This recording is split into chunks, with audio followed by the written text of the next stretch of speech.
is 5.2, guys. We're verifying trigonometric identities. What this is remember the proofs from geometry? Pretty much the same thing. Okay? Verifying just means to prove. I know this looks silly. This guy looks silly, but this is really good information right here. All right, when you're trying to verify, and you'll see in a second what I'm talking about here, but you want to work with only one side of the equation at a time. You don't want to go back and forth to sides because you're going to get yourselves mixed up. You want to look for opportunities to factor out expressions, if there's perfect squares, create a monomial denominator, meaning get rid of anything that has like 1 plus in the bottom or anything like that, stuff that we did yesterday. You want to use your identities. We're going to keep going back to those sheet a million times, a million times, a million times, a million times. As you're thinking, you should also be thinking that we want to go in sine and cosine, because remember, sine and cosine are our most basic. So if you're in doubt about anything, just try it first. Okay, I don't know what to do. Well, let's just try to go to sine and cosine. Pretty much the first step is the hardest, and then it all just kind of falls into place.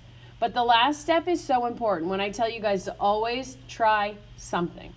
It says even if making an attempt leads to a dead end, it might make you go, oh, wait, I see something else. So just keep trying is all I'm asking you to do. So let's look at number 1 together, all right? It says to verify. Do you guys see how there's something on the left and something on the right? Yes. Okay, so what you should do is set it up like a 2-column proof. I'm just going to go like this. And I'm going to go like this.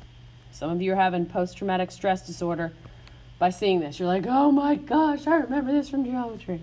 Now, first thing I would suggest is look at your problem. Which side looks easier? The right, where it says sine squared theta. Leave that side alone. That looks pretty simple already, so let's try to get the left-hand side to look like the right-hand side. So, have your identities with you. Let's look at this for a second. I'm looking at my identities as I'm looking at my problem. I have sine squared theta minus 1 over sine squared theta. Can I just cross off the sine squared thetas? And just be like, oh, I have negative 1. Can I do that? No. Guys, remember, this is sine squared theta minus 1. It's together. But when you see a trig function squared with a plus or minus 1 attached to it, where should your eyes immediately go on your identity sheet? Pythagorean theorem. Identities. Pythagorean identities. So I can change secant squared theta minus 1. Look at your identities. What can I change that to? What is secant squared theta minus 1? What does that equal to? Okay, I want you guys, talk to me. Okay, look, if I have, what this identity says 1 plus, I'm going to say tangent squared theta equals secant squared theta. It says U on your sheet, but I'm using theta because it's in the problem. Do you guys see why I picked that identity to try and manipulate? Yeah. This identity has a secant squared theta in it, and it has a 1.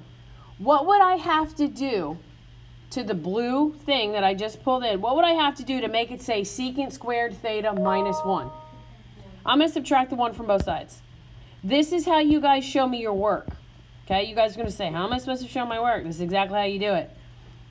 So tangent squared. You guys with me? Yes. Okay, so tangent squared equals what? Secant squared minus 1. Secant squared minus 1. Okay, look. So I can replace, ladies and gents, I can replace this secant squared theta minus 1 right here. Right, this whole thing on top. What can I replace it with? So I'm going to rewrite this as tangent squared theta over what? Secant squared theta. I'm not going to do anything to the right-hand side, remember? So we're just going to bring it down. You can rewrite it if you want to. I'm just going to bring it down in my brain. So now that I got my denominator and my numerator, they're both monomials. All right, I don't have a plus or minus 1 attached to either of those, so I don't have to look at my Pythagorean identities anymore. Let's look at our other identities. Just look at your sheet. Let's see. Let's look at just our numerator. What's another way I could write tangent? Because remember, sine and cosine are our most basic. So what's another way I could write tangent? Sine over cosine. Okay, so I can rewrite this as sine squared theta over what? Over cosine. Cosine squared theta. Just because it's squared doesn't matter. If it was to the 4th power, you could do it to the 4th power. That's fine. You guys with me? Okay. We're simplifying. We're making smaller. What can I do with secant?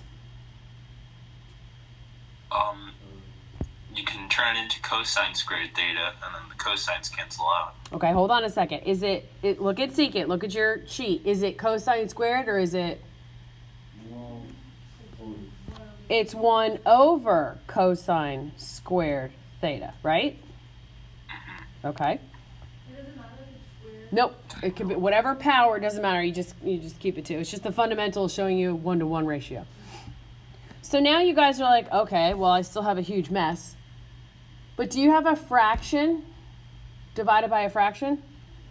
What do we do with that when we have a fraction divided by a fraction? You keep, change, flip. So let's do that. Let's pretend we're in middle school and we're just keep, change, flip. So I'm going to keep sine squared theta over cosine squared theta times, and when I flip, what does this become? Cosine squared theta over what? 1. All right? Basic fraction rules, guys. What happens when you have the exact same thing on top and the exact same thing on the bottom? They cancel out. So what am I left with?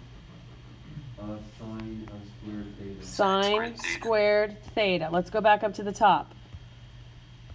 What were we trying to prove?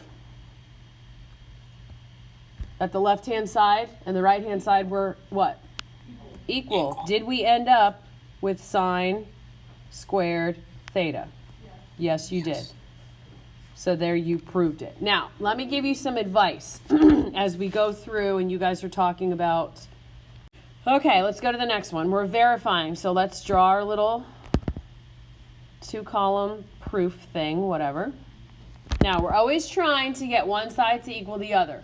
And I always tell you, start with the side that's the grossest. Which side looks kind of easy, and then which side looks kind of hard? Left looks easy. The right looks gross, right? We don't like the right-hand side. So the first thing I'm going to do is I'm going to look here and I'm going to say, okay, what in the world can I do? Well, look what you have on the right-hand side. 2 fractions, right? Yes. Do they have the same denominator or do they have different denominators? Different. So your first step would be, oh man, in order to combine them, they have to have what? The same denominator. So what I'm going to do is I'm going to find a common denominator. What would a common denominator be between 1 minus sine of alpha and 1 plus sine of alpha? 1 minus sine of alpha squared. No. I like where you're thinking. 1 plus, right? Yeah. You would just take the 2 and multiply them together. Like if one was x plus 2 and one was x minus 2, you would just stick them together. Now we have a common denominator. The first fraction has the 1 minus. What does it need? The 1 plus. So I'm going to multiply this top by 1 plus sine of alpha. So I have 1 plus sine alpha. You guys with me? Okay. Plus, this one has the 1 plus. What does it need? The 1 minus, the sine of alpha. You can change at any point, guys, that you want to change alpha to x or theta. It's fine. I don't care. So this is 1 minus the sine of alpha. All right. Everybody okay with what we did? We just have one denominator. It's not 2 different denominators. We have one common denominator. So let's just simplify. Let's simplify the top. Everything is adding, so I don't have to worry about distributing or anything like that. So I have a positive 1 here and a positive 1 here, right? What does that give me? 2. What's 1 plus 1? 2, right? And then I have positive sine of theta and a negative sine of theta. What happens to them? They cancel out. Oh, they cancel out. Okay, cool. So I'm left with 2 on top. How do we feel about that? Pretty good? Well, you put it X. No, that's a theta. They're all thetas. Oh. That's a theta, Carlos. That's why I tell you that anytime you want to change to x's, that's fine. All right, now let's multiply the bottom. We're going to FOIL it. What's 1 times 1? 1. What's 1 times the sine of theta? Positive sine, alpha, whatever that thing is. Now, you're fine. Now I have negative sine times 1 is negative sine of alpha. And then I have negative sine and positive sine is? Negative sine squared. What happens to my signs in the middle? Cancel out. So I'm left on the bottom with 1 minus sine squared of alpha. We just FOILed them out. Now, right now, you guys, we've done this for a couple days. You should start to think, oh man, I feel like I've seen that before. I have a trig function squared, and it's attached to a positive or a negative 1. Look at your Pythagorean identities. Where should we go? What immediately should pop into your mind when you have sine squared and it's attached to a positive or a negative 1? Pythagorean identities. Which one? The first one. What is it? Sine squared? Whoops, I forgot my handwriting. I'm sorry, guys. Sine squared alpha plus cosine squared alpha equals what? 1. We've done this already like 10 times. Correct? Have we not? Wait, but how is it that? It's not that exactly, Carlos, but we're gonna get there because we're trying to simplify, right? What can I do? What can I do here to make this blue formula on one side of the equal sign look like 1 minus sine squared? If I subtract the sign. If you guys notice, in the last few problems we've done this every single time. If I subtract that sign, I'm left with cosine squared alpha equals 1 minus sine squared alpha. Now, the reason we did that is because I can now replace 1 minus sine squared, because remember, we're trying to make it smaller. What can I replace 1 minus sine squared with? Cosine squared. All right, you guys with me? Now, there's a couple things you can do here. I'm going to bring this down. And this is 2 secant squared of alpha. Is there a relationship, guys, between the left-hand side right now and the right-hand side? No. No? Well, don't you have to change the cosine? But is there a relationship is what I'm saying. Are those two functions something of each other? Yeah, they're reciprocals of each other. So you can either make the left-hand side look like the right-hand side, or you can make the right-hand side look like the left-hand side. I don't care. Whatever you guys want to do to simplify. I personally would make each side have no denominator. So on the right-hand side, what's another way I could write 2 over cosine squared of theta?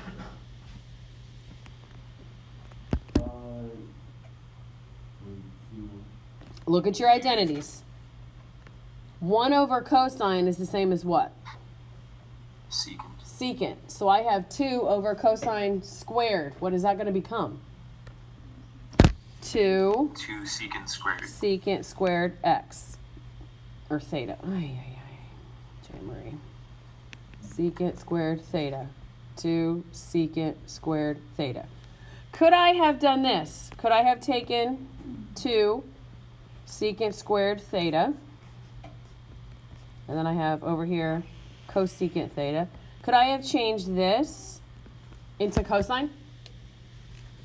Yeah. Yeah, I could also have done this. 2 over cosine squared of theta is the same as 2 over cosine squared theta.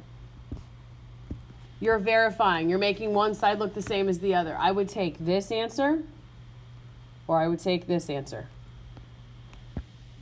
But you guys prove that the left-hand side is the same as the right-hand side. Sometimes the ones that look the grossest are the easiest. All right? We're verifying. So let's go through. First of all, write our little 2-column proof. Got to have your identity sheet right next to you. Which side do you think we should start on? The left. The right-hand side? It's pretty simple right now. As soon as I see tangent, what do I think of? What over what? Sine over cosine. Okay, you guys should start thinking like that. When you see tangent, you think sine over cosine. Now, when I look over here on the left-hand side, I see, and I keep repeating myself, I know that, but I see squared trig functions that are attached to plus and minus ones, yes? Yeah. So where should your eyes go immediately on your chart? To your Pythagorean identities. Okay, good. So I look at my Pythagorean identity. That first parenthesis is tangent squared x plus 1. Do I have something that equals tangent squared plus 1? Yes. What is it? Secant. Perfect. So I'm going to change this to just secant squared of x. Everybody see that? Yes. Now, in your mind, this second one, you should be like, oh my gosh, we see this a million times. What trig function has cosine squared and a 1 in it? Sine squared. It's that first one that we do, right? So I'm going to write it up here. Sine squared x plus cosine squared x equals 1, right? So I'm going to have to replace. Whoops. I'm going to have to replace. What am I going to do? I wanted to say cosine squared minus 1. So would you subtract the 1 from both sides and the sine squared of x? Yeah, same thing. Think about it. Watch what Vincent just said. Look, I'm going to subtract sine because that's kind of what we do every single time, right?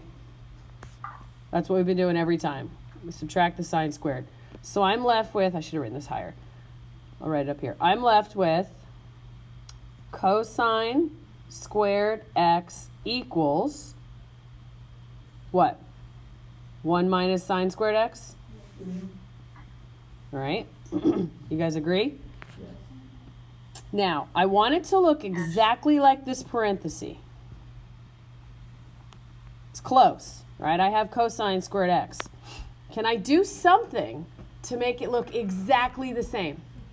I could subtract the 1 from both sides. Good. If I subtract this 1, Vincent, same thing you said, just different order.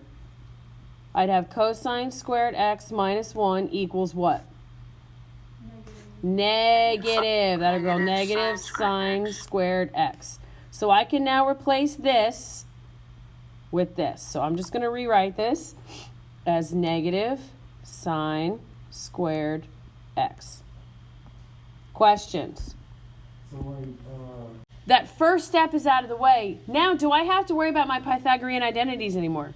no. No, because I don't have a trig function that is now attached to a plus or minus 1. Now I can just look at my quotient identities and my reciprocal ones.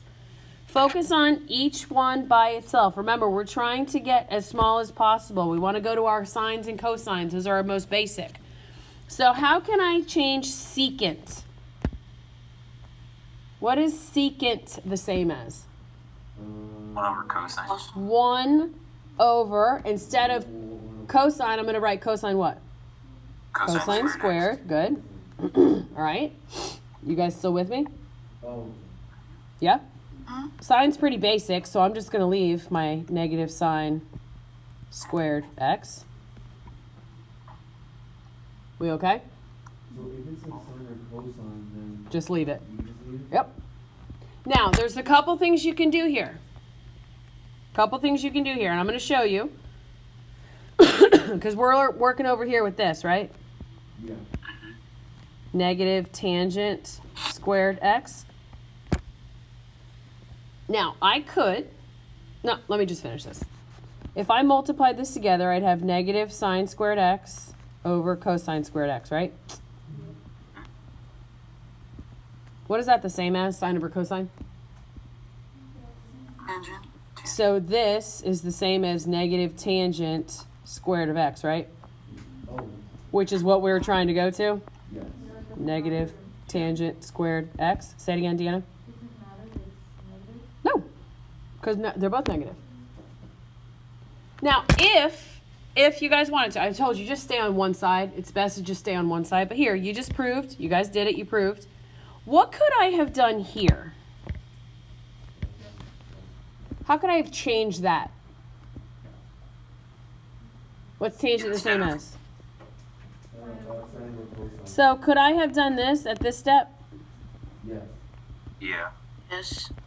and said that these two are the same? Yeah. Yeah, you could have done that. Either way, if you guys would have at this step been like, okay, on the left-hand side I have sine over cosine, I'm going to change tangent to sine over cosine, perfect. If you decided on the left-hand side to say sine over cosine is tangent, so then it equals the right-hand side, perfect, that's fine. But the biggest thing is that first step to figure out like, okay, where am I going? And then once you do, then you kind of have a roadmap of what you're looking at to go to next. Oh, we're verifying again. What do you guys notice about this problem? Anything on offhand from the very beginning? Both sides have like multiple things. Okay, both sides have multiple things. Good. What else? What do both sides not have? Sine and cosine.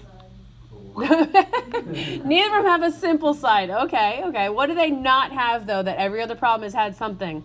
Squared. Squared. So we don't, that's an easy thing to start off with. Okay, good. We don't have anything squared. Now, which side, quote unquote, would be the easiest? I would say the right-hand side because it's multiplication and the left-hand side is addition. But there's complications on both sides. I understand that. So let's just start on the left. Let's start on the left and see if we can figure this out a little bit. Remember, we're trying to simplify or make smaller. So if I start on the left-hand side, what can I make tangent into? What over what?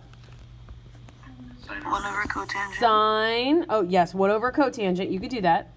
That's fine. But I'm going to go to sine and cosine. But yes, you could have done that. Same thing. Not same thing, Annie, but yes, you could have done that. If you want to do that, you're perfectly able to. So what can I then do with cotangent? Cosine over sine. Cosine over sine. Agreed?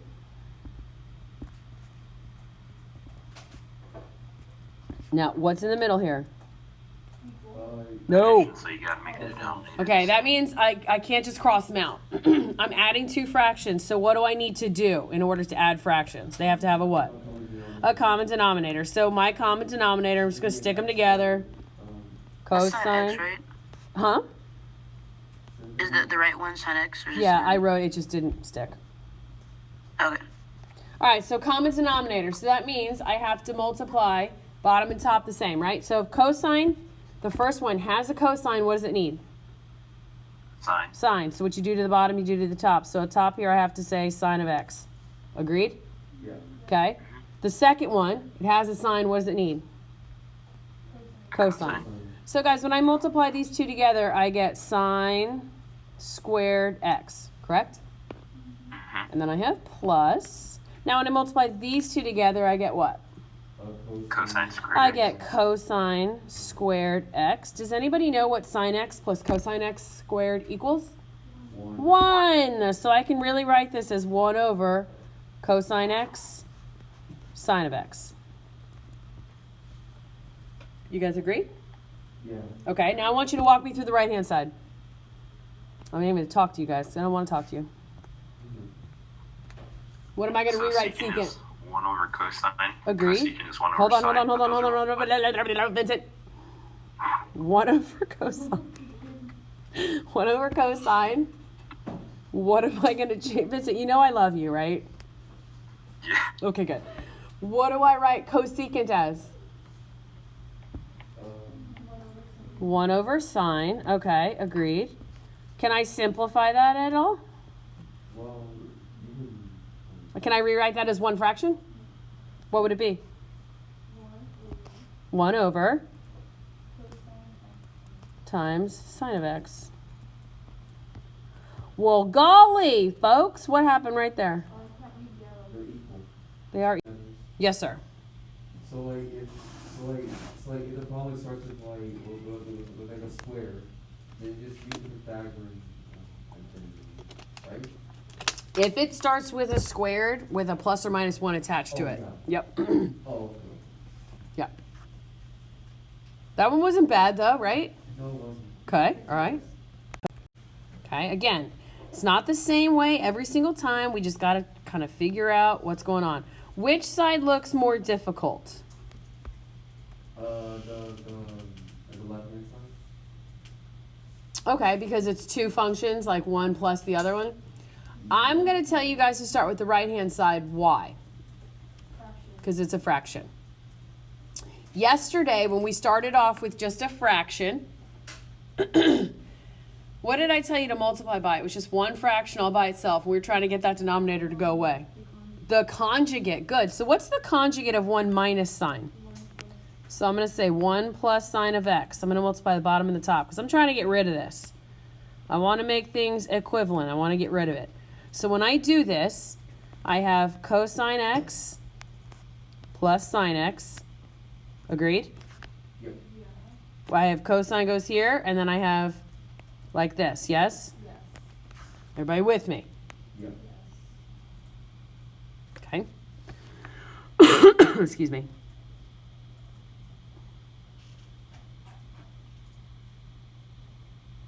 Yeah.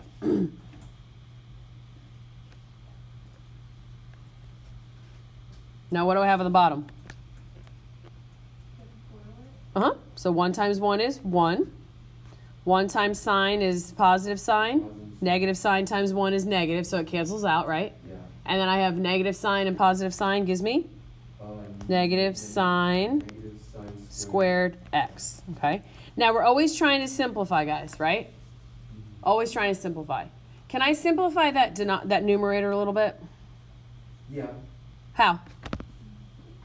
What do they both have in common? They have a cosine. They both have a cosine, so I can just take that cosine out, right? Yeah. And I'd be left here with 1 plus sine of x. If you guys see that, you could have just, at this point, just written them together instead of foiling it out, but that's okay. Just showing you. And then I have 1 minus sine squared x. All right, now I know you guys see that there's a 1 minus sine squared in the bottom and there's 1 plus sine x in the top. So you got to be thinking, there's got to be something I can do here. Do you see a Pythagorean identity? Well, I think Where is it? In the denominator. Is it one that I feel like we've seen 100 times already? Yeah. Yes. Does it look like this? Kinda. All right, we're going to use this one a lot. I want my denominator to not have a plus or a minus in it. What can I do with that purple? That's written terribly, I'm sorry. What can I do with this Pythagorean identity? Cosine squared x plus sine squared x equals 1. What can I do with this identity that we've done 13 times today?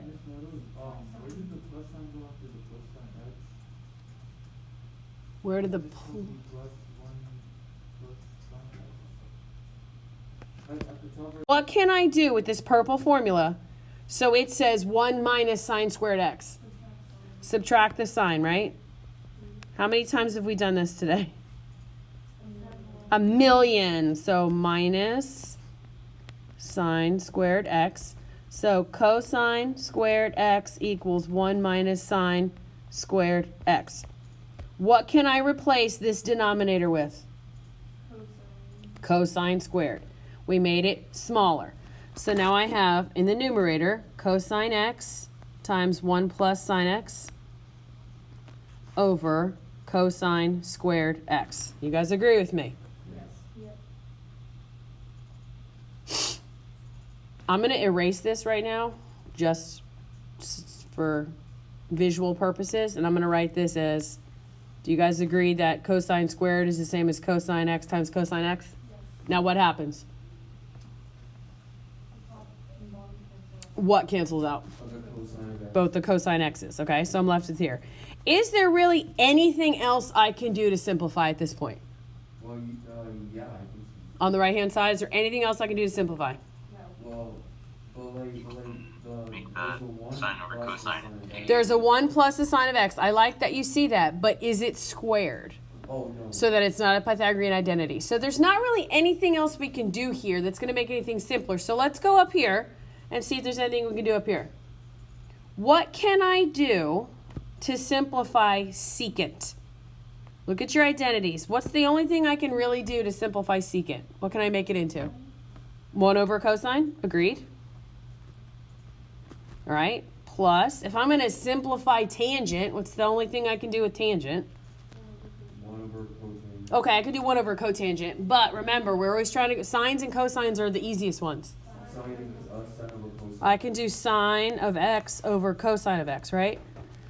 What do you guys notice here about the denominators? They're the same. So I can rewrite this as just one fraction, cosine of x. What would my numerator be? 1 plus cos. 1 plus sine of x. Is this the same thing? Yeah.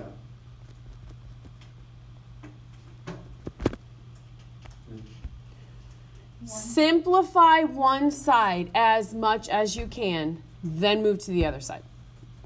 Sometimes you don't have to do anything to the other side. But if you try and do the right-hand side and then do a little bit on the left-hand side and a little bit on the right, you guys are going to get so frustrated, you're going to throw your pencil in the air and be like, oh, I don't know how to do this. Yes, ma'am. All right, let's do this last one. It looks so hard. Oh, my gosh. There's fractions and denominators and plus and minus and all this stuff. This one's not bad, I promise. You guys are going to walk me through this one. Okay? Which side do you think is the hardest? Why? I agree with you. Why? We have a squared, and what else? The denominator has what? There's 2 terms, right, in the denominator? The right-hand side, there's only 1. So I have a cotangent squared. So let's look at our identities. Cotangent squared. What are we thinking? So It's the last Pythagorean identity, okay? What's another thing we could look at? I agree with you, Annie, but what's another thing we could look at? So you can say cotangent squared of x equals cosecant square root of x minus 1. Okay, good. Carlos, awesome. The reason why I think it's a good idea to look at that last Pythagorean identity is because what is cotangent squared theta? And that Pythagorean identity, what does it have? Cotangent squared goes with what? Cosecant and a 1, right? Look at your denominator. Does it have a cosecant and a 1? Yes. Okay, so let's look at that identity. That identity is, let's write it out, 1 plus cotangent squared, we'll say theta, equals cosecant squared, right? Yeah. So how can I rearrange this so it says cotangent squared equals? I got to subtract the 1 from both sides. So I have cotangent squared theta equals cosecant squared theta minus 1. Agreed? Yeah. Okay, so I'm going to write that. I'm going to replace cotangent squared with cosecant squared theta minus 1. That's not your bell. We still have a couple minutes. I want to get through this. Then I have over 1 plus cosecant theta. Now, let me see if I have anybody in here that's really on the ball here. Wait, Ms. Carlos, the thing that you wrote, like the 1 plus cosecant squared equals cosecant squared, is that under the T? Pythagorean identity. The Okay, so that's on the side. cosecant squared theta minus 1 is not a difference of 2 squares. Who is that, Alicia? Yeah. You just win a prize for just being the best today. Alicia just said, wait, isn't the cosecant theta minus 1 the difference of perfect squares? Is it? Remember, if I had to factor, if I change that to x squared minus 1, wouldn't that become cosecant theta plus 1? And this would be cosecant theta minus 1? Yes. Agreed? So on this on the bottom, can I rewrite 1 plus cosecant theta as cosecant theta plus 1? Do I have to rewrite it? No, but I could recognize that it's the same thing. So what can I do in this case right now? Cancel out. I can cross these 2 off, and then I'm just left with cosecant theta minus 1. There's nothing else I can really do here. Nothing that's really going to help us. So let's just stop there and let's go up here to the top. I have a fraction. Agreed? Yes. How many terms are in my denominator? 1. Just one. So I can rewrite this. If I split it up into two fractions, what would it look like? 1 over sine theta. What? Minus sine theta over sine of theta. Correct? Sometimes, yep. Sometimes. So I'm going to rewrite this as 1 over the sine of theta. Agreed? Minus what number? 1. 1. Guys, look on your identity sheet. What's 1 over sine the same as? Cosecant. Cosecant theta, and then I have minus what? 1. Do they equal each Minus other? 1. Yes. Yes. Good job. Way to find, Alicia, way to find the difference there. Brooke, way to split up these here. Guys, this is not easy.